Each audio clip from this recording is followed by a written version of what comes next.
అదే RTV app వార్తల్ని క్షణాల్లో చదివే అవకాశం ఉంటుంది. ఒక న్యూస్ పేపర్, ఒక టెలివిజన్ ఛానల్ మీ చేతుల్లో ఎప్పుడూ ఉంటాయి.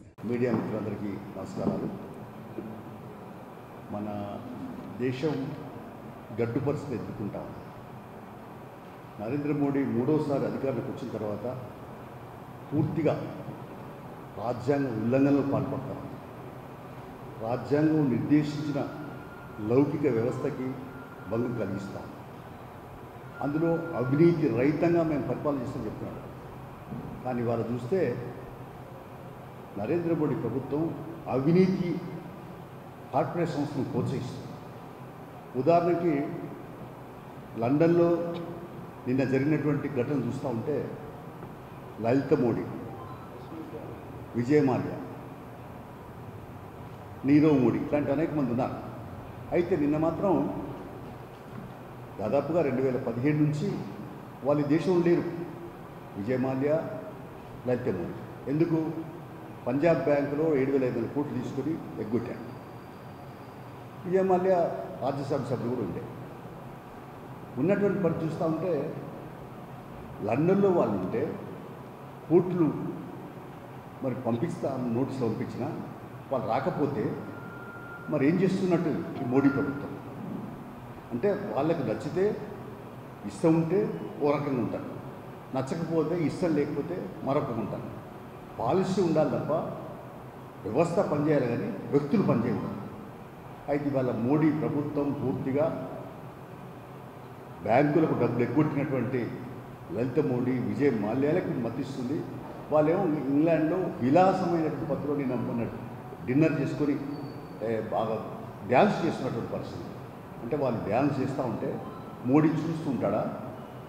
ఏం చేస్తున్నట్టు? రాజ్యాంగం ఏం చేస్తున్నట్టు? చట్టాలు ఏమైనట్టు? చట్టాలు ఉన్న వాళ్ళ చుట్టాలుగా మారిపోయిన చెప్పడంలో అతిశక్తి లేదు.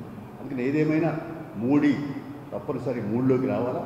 తక్షణమే ఆ లలిత మోడీ, విజయ్ మాల్యాని దేశానికి రప్పించి ఏ రకమైన పద్ధతిలో చర్య తీసుకుంటారో విదేశాలు ఉన్నటువంటి వాళ్ళని రప్పించడానికి చట్టపరమైన చర్య చేపట్టి తక్షణమే రప్పించి వాళ్ళ కోర్టులలో ఆధారపరచాల్సిన అవసరం ఉందని చెప్పి సిపిఐ డిమాండ్ చేస్తుంది. ఇంకోవైపు చూస్తూ ఉంటే ఇలా ఆపరేషన్ కగార్కి సంబంధించేమో చూస్తూ ఉన్నాం. ఎంత దుర్మార్గంగా దిగజారిందో ప్రభుత్వం. అంటే మేము చెప్పినట్టు వినండి, లేకపోతే మేము అంత చూస్తూ ఉన్నట్టుగా. ఊర్లలో అదే ఉంటుంది, పల్లెటూళ్ళలో అక్కడ బెదిరింపులు ఉంటాయి. ఇప్పుడు కూడా నరేంద్ర మోడీ ఏం చేస్తుంది? ఈ విజయ్ మాల్యాను తర్వాత లలిత మోడీ వాళ్ళని పట్టుకోలేదు. వాళ్ళు విదేశాలు హాయిగా విలాసవంత జీవితం గడుతూ ఉంటే చూస్తున్నాం. కానీ ఇక్కడ మాత్రం సామాజిక చైతన్యంతో ఇలా ఈ దేశంలో పేదరికం పోవాలి, సమతా రాజ్యం, సమర్థమైన రాజ్యాలను కావాలని వాళ్ళు కోరుతున్నారు. సరే, వాళ్ళ రూటు మంచిదా చెడ్డదా వేరే విషయం. సిపిఐ కూడా అనేక సార్లు జనజీవన సమితిని రమ్మని కూడా కోరింది. అందుకనే ఇవాళ ఏదేమైనా ఈ కర్రెగుట్టలో అంటే దండకారణ్యంలో ఛత్తీస్గఢ్ తెలంగాణ సరిహద్దుల్లో వాళ్ళను మొత్తం చుట్టుముట్టి 5 ఏళ్ళు ఇంకోటి రేపు చంపేస్తామంటే అంటే రాజ్యాంగం ఉల్లంఘన కాదా? ఇది ఒక మనిషిని చంపే హక్కు ఎట్లా ఉంది? వాళ్ళు శాంతి చర్చలకు సిద్ధమన్నారు. ఎందుకు చర్చించలేదు? అంటే దొంగలు ఎన్నికేస్తారు కానీ ప్రజా సమస్యలపైన ప్రజల కొరకు పోరాడే వాళ్ళు మాత్రం అనిచేస్తారా? ఇవాళ అనేక సార్లు అమిత్ షా చెప్తా ఉన్నాడు, విరవిగుతూ ఉన్నాడు. 2024 నాటికి నేను ఏరేస్తాను మావోయిస్టులు చెప్తా ఉన్నాడు. మావోయిస్టులు తాత్కాలికంగా ఏరేయచ్చు, మీరు తాత్కాలికంగా భ్రమలు ఉండొచ్చు. కానీ ఈ సిద్ధాంతం అనేది ఇది మాయది, ఎప్పటికీ శాస్త్రంగా ఉంటుంది. సూర్యచంద్ర ఉన్నంతకాలం, మానవాళి ఉన్నంతకాలం, దూకున్నంతకాలం, అణచివేతున్నంతకాలం ఈ సిద్ధాంతం ఉంటుందని చెప్పి హెచ్చరిక చేస్తూ ఉన్నాం. అదే కాకుండా ఈ అవినీతి రహిత పాలన కాదు, ఇది అవినీతి మయమైన పాలన అని చెప్పి మోడీది మేము అభిప్రాయపడుతున్నాం. తక్షణమే చర్యలు చేపట్టాలని చెప్పి డిమాండ్ చేస్తున్నాం. అలాగే తెలంగాణలో చూస్తే ఓవరాల్గా గతంలో ధరణి పోర్టల్ తీసుకొచ్చాడు కేసీఆర్. అప్పుడు నేనే ప్రత్యక్ష సాక్షిని, అసెంబ్లీకి నన్నే పిలిచాడు కేసీఆర్. పిలిస్తే నేను పోయి చెప్పాను, రిప్రజెంటేషన్ చేశాను. ఈ ధరణి పోర్టల్ వల్ల అవి ఏదైతుందో మీ మాన్యువల్ ఉండాలా, ధరణి పోర్టల్ వల్ల ఏదైతే వైరస్ వస్తుందని చెప్పాను. అదే వైరస్ వచ్చింది. అధికారులకు అది వరమైంది. కోట్లాది రూపాయలు చేతి మారినాయి. రెవెన్యూ అధికారులకు అది మరి పాడినంత పాడగా కోట్ల రూపాయలు గడించడానికి ఆ ధరణి కోట్లాది సాధించింది. ఇవాళ రేవంత్ రెడ్డి ప్రభుత్వం భూభారతి చట్టం తీసుకొచ్చింది. మొన్న కిసాన్ మేళాలో చెప్తా ఉన్నాడు రేవంత్ రెడ్డి గారు. అసలు భూమి సమస్య అనేది తెలంగాణలో ఒక ముక్తి సమస్య. అందుకే ఆనాడు తెలంగాణ స్థాయిలో పోరాటం, దున్నేవాడికే భూమి కావాలని పోరాటం చేస్తున్నారు. అనేక మంది ప్రాణాలు పోగొట్టుకున్నారు.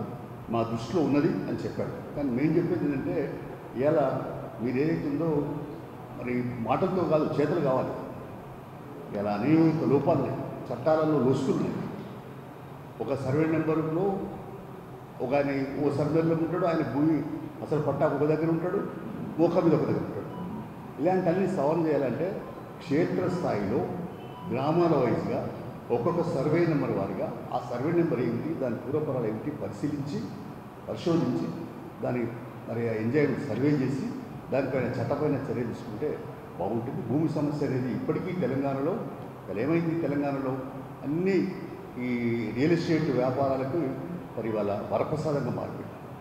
ధరణి పోర్టల్ వల్ల ఆ లుసుకులతో ఉపయోగించుకొని ఆ లుసుకులను వాళ్ళకు అన్వయింపజేసుకొని మరి కోట్లాది రూపాయలు గడించారు. ఇప్పుడు కూడా ఉన్నటువంటి పరిస్థితిలో ఈ ప్రభుత్వం 1973లో భూ సంస్కరణ చట్టం వచ్చింది. అలాగే అనేకమైనటువంటి పద్ధతులలో చట్టాలు ఉన్నాయి, చట్టాలు సరిగ్గా అమలు కావట్లేదు. ఉదాహరణకి రేకొండకు సంబంధించినటువంటి సీలింగ్ భూములు ఉన్నాయి. 1973లో చట్టం వచ్చింది, కానీ 70 కంటే మొదలే అక్కడ రైతులు కొనుక్కున్నారు. ఇప్పటి వరకు తేల్చలేదు. కేసీఆర్ అసెంబ్లీ ప్రకటించి తేల్చలేదు. రేవంత్ రెడ్డి గారు ఇంకా ఆయన దగ్గర పెండింగ్లో. కాబట్టి మేము చెప్పేది ఏంటంటే ఇలాంటి క్రానిక్ కేసులు 50-60 ఏళ్ళ నుంచి పెండింగ్లో ఉన్నటువంటి కేసులను తేల్చకపోతే మరి ఎవరు తీర్చాలా ఇలాంటి విషయాలు? నాకు కూడా భూమి లేదు నిజంగా చెప్పాలంటే. నాకున్నది 5 ఎకరాల భూమి ఉంటే అది సీలింగ్లో అది పెండింగ్ ఉన్నది. అట్లాంటి మా దగ్గర 63 మందికి ఉన్నాయి. ఈ ఉదాహరణకు ఏం చెప్తానంటే ఇలా భూభారతి చట్టం ద్వారా మీరు క్షేత్రస్థాయిలో అంటే కింది స్థాయిలో పర్యవేక్షణ చేసి పరిశీలించి దాన్ని సవరించి పూర్తి చేస్తే నేనని చెప్పేది అంటే హద్దులు పెట్టాలి. సర్వే చేయకుండా మీరు ఎంత రికార్డులు మార్చినా సరిపోదు. అందుకనే అది ఆ మేరకు ఉంటుంది. అందుకనే సర్వే నెంబర్ వారిగా మీరు సర్వే చేయించి గ్రామాల వారిగా తీసుకొని యూనిట్గా తీసుకొని ఆ రకంగా భూ సమస్యకు సంబంధించి పరిష్కారం చేయడం సబబుగా ఉంటుందని చెప్పి నేను ఈ సందర్భంగా అభిప్రాయపడతాను. తర్వాత సాగునీటి సమస్య.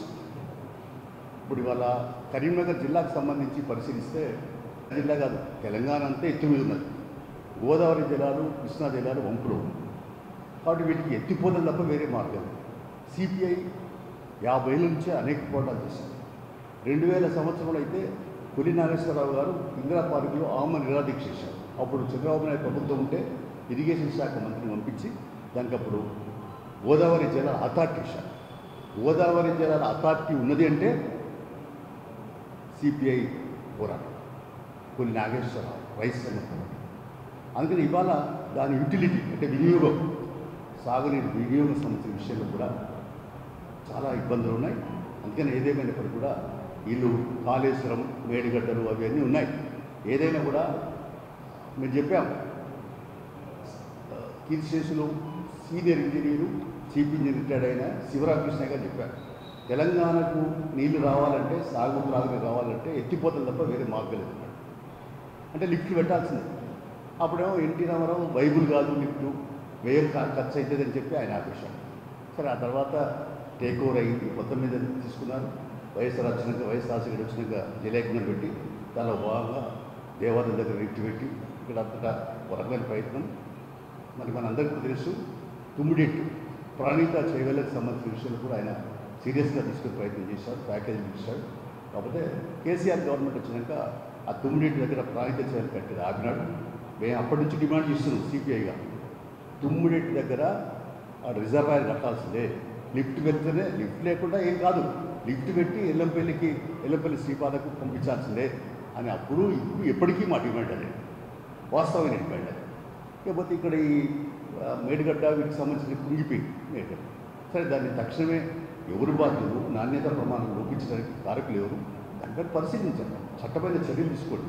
కానీ మనం కుండు ఉందని కుండు మార్చుకోవాలి తప్ప కుండు ఉందని కాలు తీసేస్తే మంచిది కాదు. అందుకనే ప్రభుత్వం మరి ఇప్పుడు రేవంత్ రెడ్డి ప్రభుత్వం ఉత్తమ్ కుమార్ రెడ్డి గారు ఇరిగేషన్ శాఖ మంత్రి ఉన్నారు కాబట్టి దాన్ని చేపట్టాలంటే కాళేశ్వరం ద్వారా మరి ఒక్కటి కాదు, కాళేశ్వరం నుంచి 3 బ్యారేజ్ నుంచి నసుందిల్లా తర్వాత ఈ మన మేడిగడ్డ వీటి నుంచి రివర్స్ పంప్ ద్వారా ఎల్లంపల్లి శ్రీపాదం వస్తాయి. ఆ నుంచి మనం విడిమానకి వస్తాయి. విడిమాన నుంచి మొత్తం నల్లగొండ జిల్లాలో పోతుంది. ఏదో ఆశ్రమాషి కాదు. ఇక్కడ కొండపు ఇక్కడ మల్లన్న సాగర్ లేకుంటే ఇక్కడ అప్పర్ మ్యారేజ్ ఉన్నాయి. కాబట్టి వీటికి సంబంధించిన విషయాల్లో కూడా ఆల్ పార్టీ మీటింగ్ పెట్టి ఈ వివాదాస్పదంగా ఇప్పుడు ఆంధ్రలో బనకచర్ల సమస్య వచ్చింది. గోదావరి జలాలు బాగా కింద పడిపోతున్నాయి. 3000 క్యూసెక్కులు పోతున్నాయి, 3000 టీఎంసీలు పోతున్నాయి ప్రతి సంవత్సరానికి అని. వాస్తవంగా కొన్ని సంవత్సరాలు బాగా వర్షాలు పడి పోయిన మాట వాస్తవమే. సరే ఎప్పటికీ పోతున్నాయి వద్ద. కానీ మన తెలంగాణకు నీళ్లు మనం వినియోగించుకోకుండా మనకు అవసరమైనంత వినియోగించుకోవాలి. చెప్తా ఉన్నాం లెక్కలు. దాదాపు 2000 టీఎంసీలు అంటే మనకు నికర జలాలు 960 మిగతా 1000 మరి టీఎంసీలన్నా మనం వరద జలాలు వాడుకోవాలని చెప్తా ఉన్నాం. ఏదైనప్పుడు కూడా ఇవన్నిటి కూడా ఒక పారదర్శకంగా ఈ ప్రభుత్వం అయినా రేవంత్ రెడ్డి యువకుడు విచారవంతుడిగా మరి ఉత్తమ్ కుమార్ రెడ్డి అనుభవకుడిగా దీనిపైన ఒక కాన్సన్ట్రేషన్ చేసి శ్రద్ధ వహించి చర్చించి పనిచేస్తే మంచిది. ఉదాహరణకు చెప్తాను. గౌరెల్ రిజర్వాయర్ దానికి ఒక 1.29 టీఎంసీ ఉంటే కేసీఆర్ దాన్ని 8 టీఎంసీ చేసింది. ఏం లాభం? టీఎం చేస్తే అది ఒక రకంగా ప్రాజెక్టు రిజర్వాయర్ పూర్తయినా కెనాల్స్ దవ్వలేదు. కెనాల్స్ దవ్వడంగా అన్నీ ఉన్నాయి కానీ అన్ని నోటీస్ ఇలాగా నీళ్లు ఉన్నాయి కానీ పారకానికి కాలువ లేదు. ఇది దుస్థితి. అందుకని ఈ రకంగా అనేక లుసుకులతో లోపాలతో ఉన్నాయి.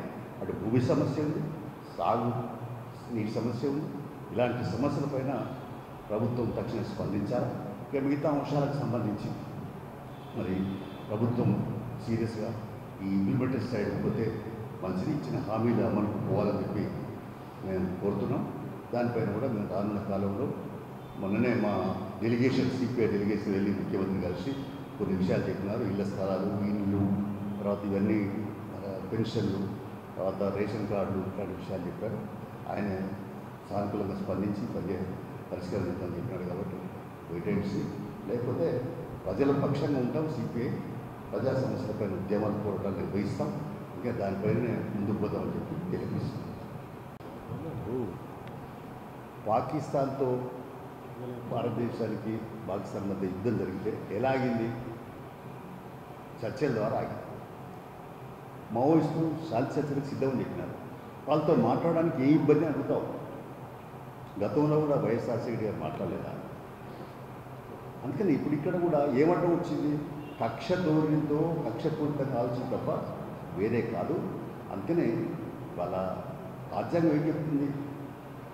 ప్రతి పౌరుడికి హక్కు ఇచ్చింది, ప్రశ్నించే గొంతుక అని చెప్పింది. ప్రశ్నించకపోతే ఏ సమస్య పరిష్కారం కాదని రాజ్యాంగంలోనే డాక్టర్ బిఆర్ అంబేద్కర్ గారు పొందుపరిచారు. అంటే మనం ప్రజాస్వామ్యం అంటే ప్రజల చేత, ప్రజల ద్వారా, ప్రజల కొరకు ప్రభుత్వం కాబట్టి ప్రజాస్వామ్యంలో మరి మనం తప్పనిసరిగా ప్రశ్నించడం అనేది మన హక్కుగా ఉంటుంది, పౌరుల హక్కుగా ఉంటుంది. మరి ప్రవేశ గీటికలు కూడా పొందుపరిచారు. ఇంకోవైపున సెక్యులిజం, లౌకిక వ్యవస్థ కూడా పెద్ద విదేశం. అంటే ఎందుకు పెద్ద విదేశాలు సెక్యులిజానికి లౌకిక వ్యవస్థ కంటే అది దేశంలో విభిన్న మతాలు, కులాలు, సంస్థలు ఉన్నాయి.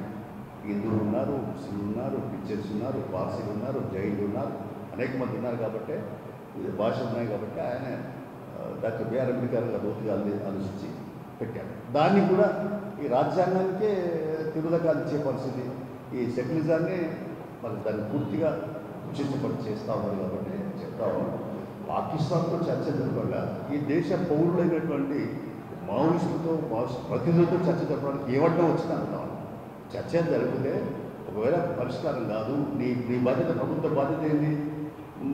చర్చించాలి, మాట్లాడాలని మాట్లాడండి, తప్పేం లేదు కదా. కానీ మాట్లాడకపోతే మేమైతే మీరు లొంగిపోండి, లేకపోతే మీరు చంపేస్తాము. ఆ సిద్ధాంతం మంచిది కాదు అని మేము తెలియపరుస్తాం. వైఎస్ రాజశేఖర రెడ్డి జరిపిన చర్చలు మరి వెంటనే కొన్ని సమస్యలు చెప్పారు వాళ్ళు. ప్రజా సమస్యలు, భూమి సమస్య, ఇళ్ళ సమస్య, ఇతర సమస్యలు చెప్పారు. బట్ కొంత అందరికీ ఇల్లు అన్నాడు వైఎస్ఆర్ గారి, అందరికీ మరి రేషన్ కార్డు ఇచ్చారు, అందరికీ కావాల్సినటువంటి పెన్షన్ ఇచ్చారు. కాబట్టి ఇందిరమ్మ రాజ్యం అన్నాడు. ఇంకోటి ఏంటంటే ఫీజు రియంబర్స్మెంట్ ఎప్పుడు వచ్చినాయండి. ఆ తర్వాత పోతే ఈ భూ సమస్యకు సంబంధించినటువంటి అంశాల మీద మన కోనేరు రంగారావు కమిటీ వేసి అసెంబ్లీలో మేము చాలాసార్లు చర్చించాము. కోనేరు రంగారావు గారు సీనియర్ దళితుడు, అంతేకాదు ఆయన వ్యవసాయ కార్మిక సంఘం కృష్ణా జిల్లా ప్రధాన కార్యదర్శి పనిచేశాడు. ఆయన అనేక జిల్లా తిరిగి ఆయన 104 సిఫారసు చేశారు. సరే, అవన్నీ అమలైతే బాగుండేది. అవి అమలు కానందువల్లనే సమస్యలు ఉన్నాయి. ఆయన చేసిన సిఫారసులు తర్వాత గవర్నమెంట్ పట్టుకుని ఆయన చనిపోయినాడు, అమలు కాదు. అమలైతే ఈ భూమి సమస్యలు దాదాపుగా 100% కాకపోయినా 70-80% అన్న పరిష్కారం అయ్యేదని చెప్పాడు. Okay, right, thank you. మరిన్ని వీడియోస్ కోసం ఛానల్ ని సబ్స్క్రైబ్ చేయండి. లేటెస్ట్ అప్డేట్స్ కోసం వాట్సాప్ ఛానల్ ని ఫాలో చేయండి. అండ్ లింక్ డిస్క్రిప్షన్ లో ఉంది.